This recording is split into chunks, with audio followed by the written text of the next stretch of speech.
En tout cas, je vous le dis, investissez sur vous-même, c'est un investissement, c'est vraiment, s'il y a un investissement que vous ne regretterez jamais, c'est l'investissement sur vous-même.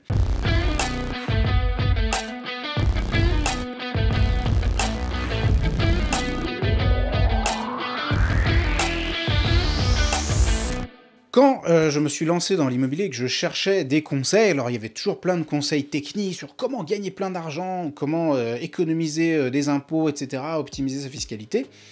Mais par contre, personne ne parlait de comment dépasser sa peur, c'est-à-dire comment faire face à la peur de l'inconnu, à la peur de la nouveauté, à la peur de la taille des opérations immobilières et de leurs risques potentiels. Pourtant, clairement, dans mes débuts, j'avais très peur de me lancer, c'est-à-dire que quand j'allais visiter un bien, et que c'était quelque chose de plus gros que ce que j'envisageais ou que j'avais fait, eh ben, ça me faisait tout de suite hyper peur. C'est-à-dire que nous, notre première opération, toute première OP, c'était une petite rénovation. De l'eau qu'on a rénové et revendu. Après, ça a été un petit immeuble, on a rénové les parties communes, refait un studio et revendu à la découpe. Après, on a fait un gros immeuble où là, il y avait vraiment du job, des trucs, mise en copro, enfin, c'était déjà beaucoup plus compliqué. Après, des divisions foncières, des trucs comme ça. Et à chaque fois, on allait, enfin, nous, on a vraiment brûlé des étapes, on est vraiment passer sur des opérations un peu trop complexes pour nous, mais en tout cas, quand on se lançait à chaque fois, eh bien, ça faisait quand même relativement peur, puisqu'on ne savait pas forcément au-devant de quoi on allait. Et même aujourd'hui, quand on se lance sur une opération qui est plus complexe, plus importante, ou alors beaucoup plus chère que ce à quoi nous sommes habitués, eh bien clairement, j'ai encore ce réflexe de peur. C'est-à-dire qu'il n'y a pas longtemps, on m'a proposé de rentrer sur une opération, une grosse opération de rénovation à plus de 2 millions d'euros qui était un petit peu hors secteur en ce qui me concerne. Donc ça avait l'air, sur le papier, intéressant, mais pour autant, ça a quand même réveillé un petit peu ce réflexe de peur. Donc déjà, je veux vous rassurer, c'est normal d'avoir peur. Hein. Vous vous lancez dans des opérations qui sont risquées, qui prennent du temps, qui engagent du capital, qui nécessitent des compétences, donc vous allez au-devant de quelque chose de peut-être inconnu pour vous, donc il est tout à fait légitime d'avoir peur. Si vous n'avez pas peur lorsque vous vous lancez dans vos premières opérations, dans vos premières acquisitions immobilières, que ce soit du locatif, de l'achat-revente ou autre, c'est que clairement vous êtes fou, c'est qu'il vous manque en fait cet instinct de protection, cet instinct de survie qui vous dit non non, n'y va pas, attention là, tu vas te faire bouffer, parce que au-delà du virage, tu sais, tu n'arrives pas à voir ce qu'il y a, et il y a peut-être un ours qui t'attend pour te bouffer. Donc là c'est un réflexe un petit peu primitif, on va dire, et je le dis pas de façon péjorative, mais un réflexe primitif qui est là pour vous protéger. Donc déjà, je veux dire que c'est tout à fait normal si vous ressentez de la peur avant de vous lancer dans une opération, d'achat-revente ou de locatif ou autre, c'est déjà tout à fait légitime. Et ce que je voudrais aborder dans cette vidéo, c'est comment justement faire pour concrètement dépasser cette peur, on est parti. Déjà, la toute première chose, le conseil numéro 1 que je vais vous donner, c'est de monter en compétence et monter en connaissance. Pourquoi? Parce que l'inconnu fait peur. Alors stop, pour ceux qui se disent, ça y est, il va nous fourguer sa camelote de formation, c'est pas du tout le propos. Vous allez voir, parce que monter en connaissance et monter en compétence ne veut pas nécessairement dire aller faire une formation théorique, même si ça aide et que ça peut accélérer les choses. Donc toujours, l'inconnu fait peur. Quand vous vous lancez dans un nouveau domaine, quand vous vous lancez dans quelque chose de complètement étranger, un truc auquel vous connaissez rien, ça fait forcément hyper peur. Moi, quand je me suis lancé dans la formation, par exemple, le web, j'y connaissais que dalle, ça m'intéressait pas beaucoup. Monter un site, gérer des campagnes de pub, oh là là, putain, mais c'était des trucs, ça m'a franchement foutu le tournis. Et je pense que c'est le même tournis que certaines personnes qui regardent ma chaîne YouTube peuvent ressentir quand elles se disent « Ouh là là, mais putain, il y a tellement de choses à savoir pour faire une opération d'achat-revente, je ne sais pas par quel bout prendre le truc. » Pour moi, c'était la même chose quand je me suis lancé dans le web. Pour moi, c'était genre limite un espèce de... C'était un autre univers, une autre langue, enfin, j'y comprenais rien. C'était comme si on m'avait largué en Chine, quoi, et sans rien y connaître. Pour moi, ce que j'ai fait, c'est que j'ai pris une formation, ça a accéléré un petit peu le truc, ça a démystifié la chose, et ça m'a beaucoup aidé à progresser. Mais sachez que, de toute façon, plus vous en saurez, moins vous aurez peur, parce que c'est toujours l'inconnu qui fait peur. Donc plus vous en saurez, plus vous connaîtrez de choses, et plus vous aurez de facilité à dépasser votre peur. Donc déjà, le premier conseil que je vais vous donner, c'est formez-vous. Alors que ce soit avec moi ou avec un autre, franchement, on s'en tape. Alors, formez-vous avec quelqu'un de sérieux, mais je m'en fous que ce soit avec moi ou avec un autre, mais en tout cas, si vous voulez faire ce genre de choses qui présentent des risques, hein, que ce soit locatif ou l'achat-revente ou n'importe quel domaine de l'entrepreneuriat, eh bien c'est très important d'apprendre à faire les choses et d'apprendre à se protéger. En tout cas, je vous le dis, investissez sur vous-même, c'est un investissement, c'est vraiment, s'il y a un investissement que vous ne regretterez jamais, c'est l'investissement sur vous-même. Alors il y a une règle que j'ai constatée, que je pense en avoir parlé dans une autre vidéo, je suis pas sûr, du coup je le répète, c'est que les investissements sur les formations, que ce soit les formations, les séminaires, les trucs, moi je participe à pas mal de formations en qualité d'apprenant, et j'essaye toujours de trouver des bonnes formations, et j'ai remarqué qu'en général, une bonne formation, c'est un investissement qui fait x10, x20 assez rapidement. Donc c'est ça, s'il y a bien des dépenses que j'ai jamais regrettées, c'est 1, les voyages, rien à voir, mais il fallait que je le case, les voyages, et surtout 2, les formations, parce que toujours, enfin les formations sont des investissements qui sont toujours ultra rentables. Et si vous voulez pas faire une formation, vous savez quoi, je m'en fous, c'est pas grave, ne faites pas de formation, mais montez en compétences. Et comment on fait pour monter en compétences concrètement sans suite de formation? Eh bien, en immobilier, vous allez commencer à aller vous frotter au terrain. C'est-à-dire qu'on ne s'enrichit pas derrière son écran et on n'apprend pas juste derrière son écran en immobilier. Il faut aller sur le terrain. Donc déjà, vous allez appeler les agents immobiliers, vous allez vous cogner des visites, vous allez vous faire beaucoup de visites. Hein. Vous allez vous familiariser avec votre secteur, vous allez faire des calculs de rentabilité, vous allez vous casser la tête, vous allez étudier des règlements d'urbanisme, vous allez lire des règlements de copro, vous allez lire des cahiers des charges de lotissement. Bref, vous allez vous familiariser avec l'activité immobilière dans laquelle vous voulez vous lancer jusqu'à ce que tout ce qui était inconnu pour vous hier ne le soit plus demain.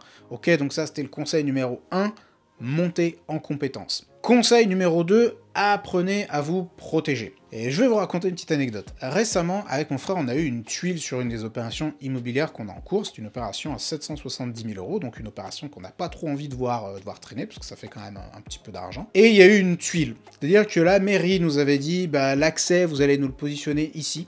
Donc on a déposé la déclaration préalable avec l'accès à tel endroit. Et puis le département a donné un autre avis, et du coup la mairie est revenue sur sa parole, et du coup tout ça a été enfin, ça a été problématique, ça nous a beaucoup ralenti. Pour autant, on a continué à dormir sur nos deux oreilles, bien que ça ait mis... Bon, ça aurait pu pas mal ébranler en fait la faisabilité, la rentabilité de l'opération. Et pourquoi on a continué à dormir sur nos deux oreilles? Bien que je sois une personne au profil très anxieux, donc je ne dors pas bien, mais là ça m'a pas du tout perturbé. Eh bien tout simplement parce que nous étions protégés comme il fallait, c'est-à-dire que nous avions mis en place toutes les conditions nécessaires à notre propre protection. Comment ça? Eh bien, nous avions mis, en l'occurrence, pour reprendre cet exemple concret, des conditions suspensives qui ont fait que cette décision de la mairie, certes, elle nous a causé un retard, en tout cas un délai sur notre opération. En tout cas, ça n'a absolument pas mis en péril la faisabilité de l'opération, ça a juste été un petit retard. Alors, pour ceux qui ne savent pas ce que sont des conditions suspensives, ce sont des conditions qui annulent la vente si jamais elle ne se réalise pas. Et des conditions suspensives, il y en a plein. Je ne vais pas rentrer dans le détail, mais il y a les conditions suspensives, bien sûr, de financement, il y a l'urbanisme, il peut y avoir des tonnes de conditions suspensives. Je ne rentre pas dans le détail, parce que dans la formation, on y passe sur une demi-heure. Mais en tout cas, ce qu'il faut savoir, c'est qu'il y a énormément de conditions suspensives que vous pouvez mobiliser pour vous protéger. Et à l'image des conditions suspensives, il existe tout un arsenal juridique que le professionnel de l'immobilier peut mettre à sa disposition pour se protéger le plus possible.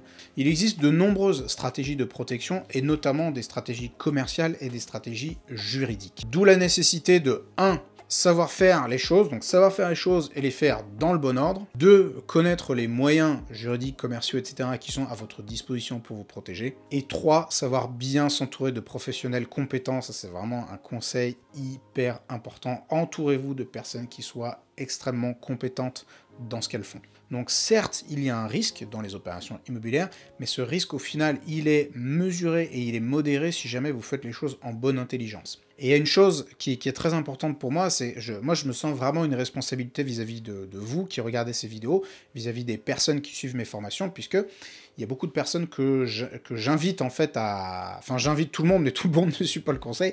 J'invite tout le monde à passer à l'action, à l'entrepreneuriat, etc. Et donc, j'estime que j'ai vraiment une responsabilité. Et une de mes pires hantises, c'est qu'un jour, quelqu'un m'écrive en me disant « Putain, Yoni, j'ai écouté tes vidéos, j'ai fait un truc, je me suis planté de 50 000 balles, j'ai 24 ans, ma vie est foutue. » Ça, ce serait vraiment ma hantise. Et donc, j'estime que j'ai vraiment une très grosse responsabilité vis-à-vis des personnes qui regardent ces vidéos. Et une des toutes premières choses qu'on fait dans nos programmes de formation, c'est qu'on explique aux gens qu'avant de gagner de l'argent, on va avant tout leur apprendre à ne pas en perdre. Et ça, c'est très très important.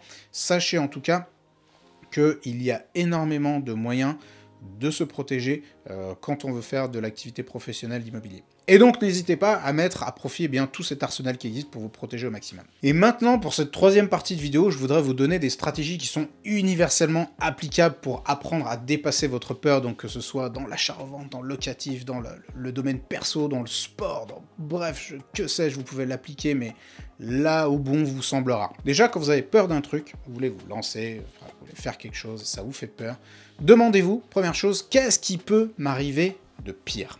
Donc là, par exemple, vous êtes sur une opération, vous dites « Ouh, ça m'a l'air intéressant, mais j'hésite, je suis pas sûr, gna gna gna. » Ok, qu'est-ce qui peut vous arriver de pire? Donc, vous allez non seulement vous poser la question, mais vous allez prendre un papier, un crayon, et vous allez écrire sur le papier. Vous allez coucher cette peur sur le papier.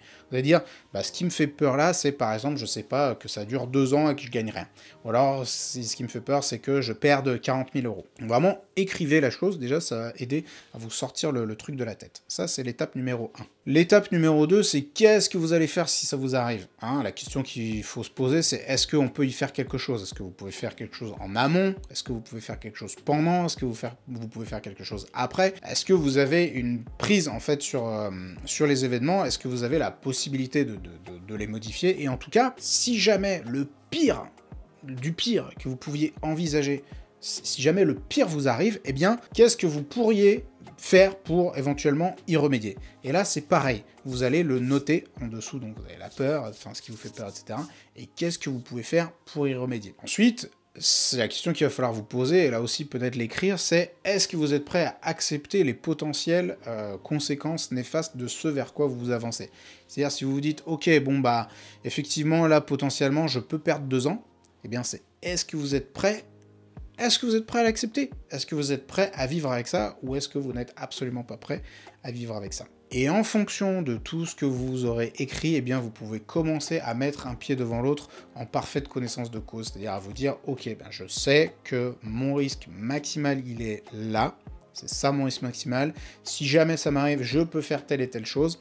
Et j'accepte d'avancer en connaissance de cause. Alors peut-être que vous me direz, non, ça c'est un risque que je ne suis pas prêt à prendre. Et auquel cas, ok, l'opération vous l'écartez, la décision vous ne la prenez pas. Et puis vous passez votre chemin, c'est aussi complètement légitime. Et il y a aussi une autre stratégie, une autre technique que j'ai apprise il n'y a pas longtemps. J'ai appris cette technique avec des sessions de psychologie du travail. Et en fait, c'est de donner un rang. Alors, c'est la psy du travail, Isabelle, qui m'a donné la technique. Donc, Isabelle, si tu regardes cette vidéo, petite dédicace pour toi, merci pour la technique, qui consiste en fait à donner rendez-vous à votre anxiété, enfin à votre anxiété ou à vos inquiétudes ou à vos angoisses, une fois par jour. C'est-à-dire qu'une fois par jour, vous allez vous bloquer un créneau de 10 minutes à un quart d'heure, pendant lequel vous allez vous consacrer à cette angoisse, vous allez vous consacrer à cette anxiété ou à vos inquiétudes. Et vous allez tout écrire sur le papier. Pendant un quart d'heure, 10 minutes ou un quart d'heure, vous vous lâchez pas. C'est-à-dire, qu'est-ce qui peut vous arriver de pire, tout ce qui vous inquiète, tout ce qui vous angoisse, vous ne faites que ça, et vous écrivez. Et si ça vient vous tarauder après à d'autres moments de la journée, eh bien vous écartez en fait le truc en disant, en fait, maintenant c'est pas le moment. Et en fait, le fait de fixer un timing pour ces inquiétudes, ces peurs, etc., ça permet de s'en dégager pendant le reste du temps, c'est assez intéressant. Et souvent, vous allez voir que ça permet aussi pas mal de dédramatiser par rapport aux éventuelles conséquences, complètement délirantes que vous pourriez rencontrer à cause de ces peurs ou de ces trucs-là. Le meilleur conseil que je puisse vous donner, c'est d'y aller progressivement et de mettre un pied devant l'autre. Rappelez-vous que Rome ne s'est pas faite en un jour et que votre empire immobilier, lui non plus, ne se fera pas en un jour ni en 6 mois. Hein, clairement, contrairement à ce que certains peuvent vous promettre, eh bien, en 6 mois, vous ne construirez pas votre empire immobilier et que ça prend du temps de se construire en tant que professionnel de l'immobilier et de construire son empire immobilier. C'est quelque chose qui s'inscrit dans un temps long. Rappelez-vous que dans le chemin qui va vous mener à la construction de cet empire, vous allez rencontrer des nouveautés, des challenges, et que avoir peur, c'est quelque chose de tout à fait légitime. Maintenant, sachez que si vous faites les choses en bonne intelligence, que vous avancez progressivement, que vous mettez à votre disposition tous les moyens pour vous protéger et que vous produisez un effort constant, eh bien sachez qu'au final, votre réussite est mathématique et inévitable. C'était Lionel Marchand Bien, j'espère que cette vidéo vous aura plu. Si c'est le cas, laissez-moi un petit like, abonnez-vous à la chaîne et n'hésitez pas à me mettre en commentaire ce que vous avez pensé de cette vidéo. Je vous dis à la prochaine.